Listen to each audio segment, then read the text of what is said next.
Pro Wrestling History Radio Daily is on the air. How the hell are you doing?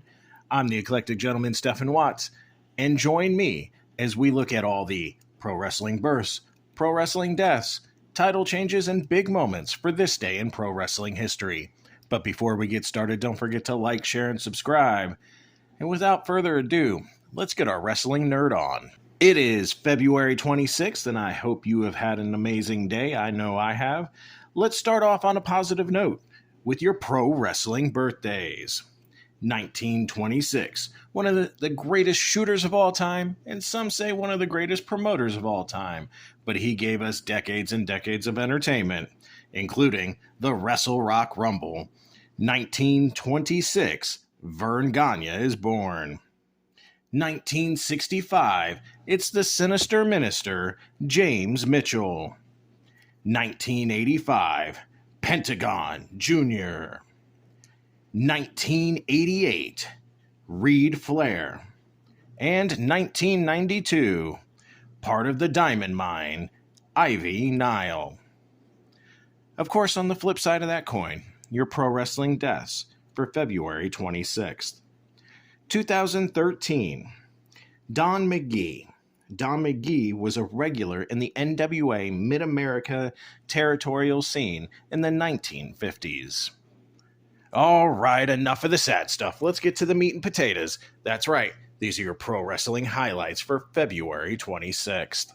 All right, we got a good one today, folks. We're starting all the way back in 1920. As Mike Yokel wins the world middleweight title for a third time, defeating Wayno Kenton in Boston, Massachusetts. Jumping up 19 years to 1939, Jim Londos is awarded the Maryland version of the world heavyweight title by the Maryland State Commission. He was also fined $100 for his failure to appear for a scheduled defense against the Golden Terror, Bobby Weatherly, on February 14th. The Golden Terror was temporarily recognized as the Maryland champion. Jump into 1942. Ali Pasha defeats Billy Thom for the Midwest Wrestling Association World Junior Heavyweight title in Columbus, Ohio. 2 years later, in 1944, Ed Strangler Lewis defeats Roland Kirschmeyer by knockout to win the Florida Heavyweight title in Tampa, Florida. Kirschmeyer's head hit the floor, knocking him out. Lewis refused the title, however, and it was returned to Kirschmeyer. Moving into the 50s, 1951. Sky High Lee defeats Al Mills to win the Calgary NWA Canadian Heavyweight title in Edmonton, Alberta, Canada. 1952 sees Duke Kamuka and Mr. Moto defeat Ray Gunkel and Miguel Guzman for the NWA Texas Tag Team titles in Dallas, Texas. 1957, Guy and Joe Bernetti defeat Ivan and Carol Kolmakoff for the Minneapolis NWA World Tag Team titles in Minneapolis, Minnesota. 1958, Don and Jackie Fargo defeat Lee Fields and Lester Welch to win the Mid-American NWA World Tag Team titles in Mobile, Alabama, beginning their fourth reign. Grooving into the 60s, 1967, Verne Gagne wins his 8th AWA World Heavyweight title in St. Paul, Minnesota, ending the 5th reign for Mad Dog Vachon. Funny, on your birthday in a promotion that you own, but never mind. 2 years later, in 1969, Bob Kelly and Ramon Perez defeat Mitsuya and Sugi Saito to win the NWA Gulf Coast Tag Team titles in Mobile, Alabama. Disco ducking into the 70s. Vivian Vachon defeats Betty Nicolai for the NWA California Women's title in Los Angeles, California. Number 1973. The Worldwide Wrestling Federation held its monthly event in Madison Square Garden in New York City, New York. Now, it's interesting because the show featured AWA World Champion Verne Gagne, as well as Dory Funk Sr., easy for me to say, and his son, Terry. Those matches go as such. Terry Funk defeats Chuck Richards, Victor Riviera defeats Dory Funk Sr., Mil Mascaras is also on the show, defeating Buddy Wolf, AWA World Heavyweight Champion Vern Gagne defeats Eddie Graham, subbing for Ray Stevens, and the main event sees WWF World Heavyweight Champion Pedro Morales defeat King Curtis Iokea. So a bunch. You got Texas in there, you got Mexico in there, you got AWA and that territory, and the WWF all in New York at once.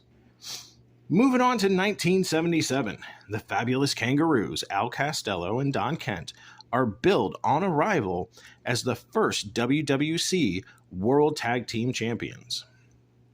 A year later in 1978, Dick Murdoch defeats Ted DiBiase for the NWA Missouri Heavyweight title in St. Louis, Missouri. We got two events in 1979.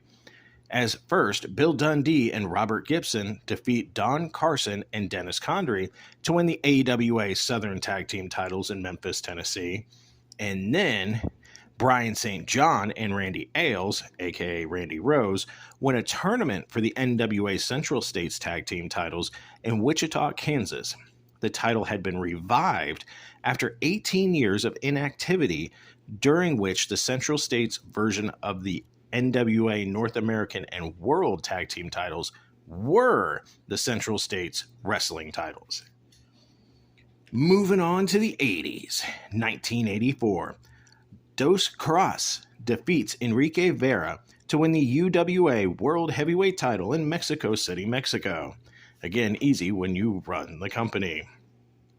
1985, PYT Express, Norville Austin and Coco Ware defeat Jay and Mark Youngblood for the Florida NWA United States Tag Team titles in Tampa, Florida. That's a match I want to see. 1988, Terry Taylor defeats Matt Bourne for the World Class Texas Heavyweight title in Dallas, Texas. Also in 1988, Masahiro Chono defeats Mike George to win the World Wrestling Alliance World Heavyweight title in St. Joseph, Missouri. The WWA was a short-lived promotion run by former Central States wrestling promoter Bob Geigel after he withdrew his NWA membership. The promotion was only open during 1988. Moving into the 90s. 1990, Jimmy Valiant defeats Jerry Lawler to win the USWA Unified World Heavyweight title in Memphis, Tennessee, ending Lawler's fourth reign of 5,675. 1993, two big title changes, actually three. First, Heavy Metal defeats Rey Mysterio Jr. for the Mexican National Welterweight title in Mexico City, Mexico, beginning his third reign. Then we're moving to the GWF in 1993. The Ebony Experience, Stevie Ray and Booker T, defeat the Bad Breed, Axel and Ian Rotten, to win the Global Wrestling Federation Tag Team titles in Dallas, Texas, beginning their third reign. At the same event, Calvin Knapp defeats Alex Porteau for light heavyweight title, ending Porteau's second reign. Moving to two title changes in 1994, Colonel De Beers defeats Bruiser Bryan in Portland, Oregon for the Championship Wrestling USA television title, beginning his fourth reign. Also in 1994, Mike Sampson defeats Wayne Rogers for the Southern States Wrestling Heavyweight title in Morristown, Tennessee, ending Rogers' second reign. 1995, Independent Mastermind. Actually, I wrestled him, so that's why I'm saying it. Bobby Blaze defeats Jerry Lawler to win the Smoky Mountain Wrestling Heavyweight title in Knoxville, Tennessee. And that, folks, is your pro wrestling history highlights for February 26. I hope you all had a good day. I hope you enjoyed the show. Until tomorrow, take care of yourself and each other.